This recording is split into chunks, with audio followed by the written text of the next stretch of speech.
மனைவியை பார்த்து சிரிக்க வேண்டியவர் எத்தனையோ நாள் போனை பார்த்து சிரிக்கிறார். இப்ப பெண் சொல்றா, ஒரு கமெண்ட் சொல்றா, என் ஹஸ்பண்ட கையில் உள்ள போனாவையாக நான் நீக்க கூடாதா? ஏன்னு கேட்டா, ஒரு நாளைக்கு அவர் போன் 1000 முறை தொடுறாருண்டா என்ன ஒரு கேளும் தொட்டு பார்க்கறாரு இல்ல. அந்த போனாக இருந்திருந்தா நான் கூட என் ஹஸ்பண்ட கை கூட பட்டிக்குமே. புள்ளைய பார்த்து சிரிக்க வேண்டியவர் வாட்ஸ்அப்பை பார்த்து சிரிக்கிறார். பாப்பா உம்மாவோட இல்ல, புள்ள மகனோட இல்ல, எல்லாரும் இருக்கிறாங்க வாட்ஸ்அப்ல. ஒரு உம்மா மகளை கூப்பிட்டா மகால் மகால் மகால் என்று சொல்லி அவ ஆன்சர் பண்ணவே இல்லையா. பார்த்தா ஒண்ணும் செய்யலாம், வாட்ஸ்அப்ல எடுத்து மகளுக்கு ஹாய்ண்டாவா, வாய் உம்மான்னு கேட்காம. இதுதான் ரப்பி இன்னஹுன்ன அதுலன்ன கதீரம் மினன் நாஸ்.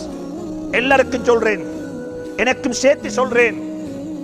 இந்த பயான என்னோட கேட்டு இந்த அவ சிரிப்பா. இப்ப எனக்கும் சேர்த்து சொல்றேன், இதுக்கு ஒரு டைம் லிமிட் வைக்கணும், இதுக்கு ஒரு கட்டுப்பாடு வைக்கணும், இதுக்கு ஒரு கண்ட்ரோல் வரணும். இல்லை என்றா எங்களோட வாழ்க்கை நாசமாகி